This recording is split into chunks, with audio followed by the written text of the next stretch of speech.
और सरकार की जिम्मेदारी है कि बजट और उससे जुड़ी वेलफेयर स्कीम्स के जरिए इन आर्टिकल्स को हकीकत में लाया जाए। इसलिए यूनियन बजट सिर्फ एक आंकड़ों की किताब नहीं, बल्कि सरकार की प्राथमिकता और वेलफेयर स्टेट के संविधान से जुड़ी वफादारी का आईना है। सरकार की जिम्मेदारी है कि इकोनॉमिक पॉलिसीज, जिनमें बजट भी शामिल है, ऐसी बनाए जाए जो गैर बराबरी को कम कर सके और सबसे ज्यादा गरीब वर्ग को सहारा दे। बजट वो लाइफलाइन है जिससे शिक्षा, स्वास्थ्य, पेयजल, social security, SC, ST, minority, गरीबों की भलाई के लिए स्कीमें चलाई जाती है। मगर ये बजट को देखकर महसूस होता है कि ये भविष्य के निर्माण से ज्यादा हेडलाइन बटोरने का एक दस्तावेज है। इससे सबसे ज्यादा प्रभावित होने वाली वही लोग पीछे छूट रहे हैं जिन्हें सरकार के सहारे की सबसे ज्यादा जरूरत थी।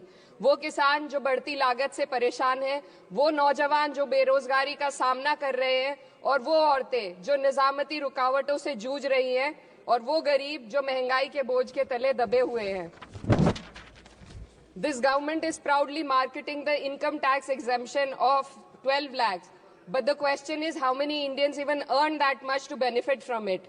Only 2.2% of Indian population pays direct taxes, whereas no relief has been given in regards to indirect taxes, the burden of which falls on everyone, especially the poor and weaker section of the society. This clearly shows that this is not an inclusive budget.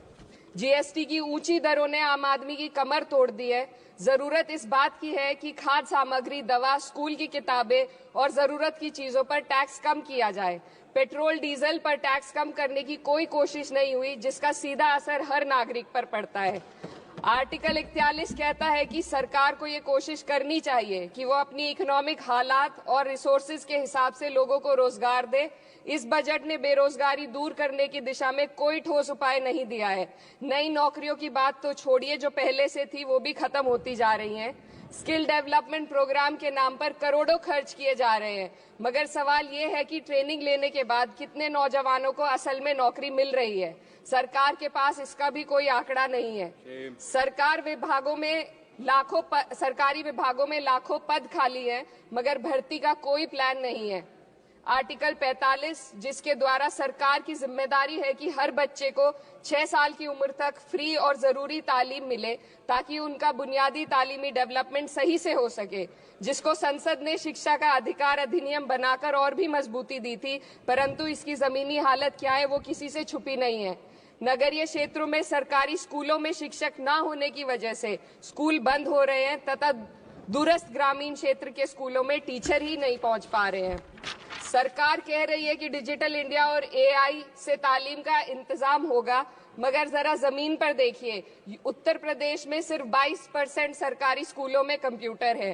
मेरे संसदीय क्षेत्र कैराना में कई सरकारी school शिक्षक न होने की वजह से बंद हैं और मदरसा एजुकेशन के बजट में 57% की कटौती कर दी गई है। क्या यही सबका साथ सबका विकास है? इसी तर्ज पर अस्पताल हैं जहां पर डॉक्टर नहीं है। आर्टिकल 47 अच्छी सेहत और जिंदगी के स्टैंडर्ड को बेहतर बनाने की आवश्यकता पर जोर देता है। राज्य की जिम्मेदारी है कि लोगों की सेहत और उनके वेलबींग को बेहतर करने के लिए जरूरी कदम उठाए, लेकिन हकीकत यह है कि इस बजट का सिर्फ 2% ही आम जनता तक पहुंच पाता है। शामली जिले में 84 डॉक्टर की पोस्ट स्वीकृत है, मगर सिर्फ 29 डॉक्टर काम कर रहे हैं और गायनोकोलॉजिस्ट मात्र 1 है। दवाइयों की कीमतें बढ़ती जा रही हैं, मगर गरीबों के लिए कोई राहत नहीं है। सरकार ने महिलाओं के लिए बजट बढ़ाने का दावा किया, मगर 81% इसका बजट सिर्फ पोषण योजनाओं में डाला गया है। महिलाओं के रोजगार, उनके इकोनॉमिक इंडिपेंडेंस और सुरक्षा के लिए कोई ठोस योजना नहीं बनाई है। बेटी बचाओ बेटी पढ़ाओ का बजट घटा दिया गया, जिससे साफ है कि ये सिर्फ नारेबाजी थी और कुछ नहीं। किसानों की बदहाली हम सबके सामने है, लगातार चलती आ रही है। 2016 में कहा गया था कि 2022 तक किसानों की आमदनी दोगुनी होगी, मगर 2025 आ गया और MSP पर कोई ठोस गारंटी आज भी दी नहीं गई है। गन्ना किसानों का बकाया अब तक नहीं मिल पा रहा है, और तो और उत्तर प्रदेश में अभी तक गन्ना मूल्य भी तय नहीं किया गया है। DAP, यूरिया और खाद की कमी से परेशान किसान आज भी सड़क पर प्रदर्शन कर रहे हैं। मजदूरों के लिए जो सबसे बड़ी योजना मनरेगा थी, सरकार कहती है कि मनरेगा ग्रामीण भारत की रीढ़ है, मगर बजट में कोई भी बढ़ोतरी नहीं मिलना बहुत शर्मसार है। औसतन 44 दिन का ही रोजगार मिल रहा है, जबकि स्कीम 100 दिन की गारंटी की होती है। भारतीय रेलवे देश के लोगों की जीवन रेखा है और इसी से यहाँ के लोगों की आर्थिक एवं सामाजिक जिंदगी चल रही है। देश के हर हिस्से को रेल कनेक्टिविटी से जोड़े जाना सरकार की कल्याणकारी नीति का हिस्सा है। मेरे संसदीय क्षेत्र कैराना के रेलवे से जुड़ी 2 मांगे लंबे समय से लंबित हैं। दिल्ली शामली सहारनपुर रेल लाइन का दोहरीकरण और पानीपत शामली मेरठ लाइन का सर्वे अति शीघ्र कराए जाने की बहुत पुरानी मांग को बजट में शामिल किया जाना चाहिए। देश भर में बिजली की दरें बेहद असमान हैं। उत्तर प्रदेश में ये दरें बहुत ज्यादा हैं। देश भर में एक समान बिजली दरें लागू करने का प्रावधान किया जाए। रिवैम्प योजना में हर घर तक बिजली पहुंचाने के लिए एलटी लाइन बनाने का प्रावधान भी जोड़ा जाए। कृषि उपकरणों व खाद डीएपी को जीएसटी से मुक्त किया जाए।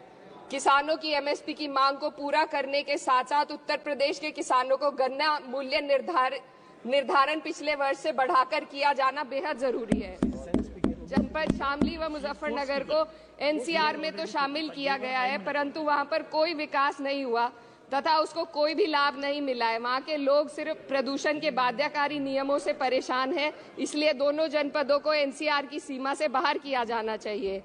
मेरे संसदीय क्षेत्र में मैं कुछ चीजें बजट स्पीच में ऐड करना चाहती हूँ। एक, ट्रॉमा सेंटर और जिला अस्पताल के अपग्रेडेशन की भी मांग है। जनपद शामली और सहारनपुर में एक महिला डिग्री कॉलेज खोला जाए। कैराना में सर जस्ट कंक्लूडिंग, यमुना नदी के घाट पर सौंदर्य कार्य का भी कार्य जोड़ा जाए।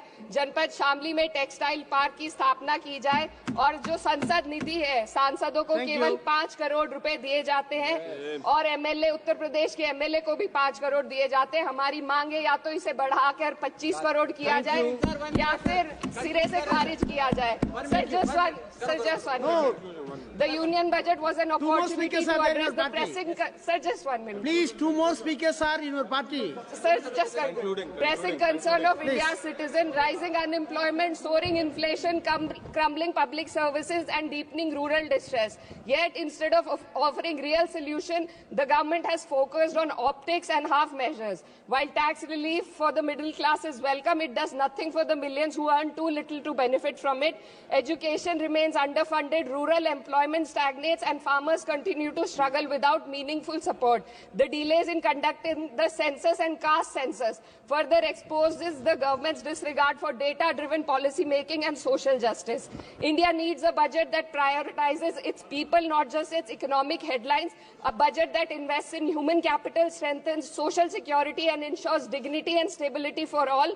But what we have instead is another missed opportunity, one that fails the poor, the youth, the farmers and the women of this country. Budget प्रस्ताव पर अपने विरोध को मैं 2 पंक्तियों में आपके सामने रखना चाहूंगी।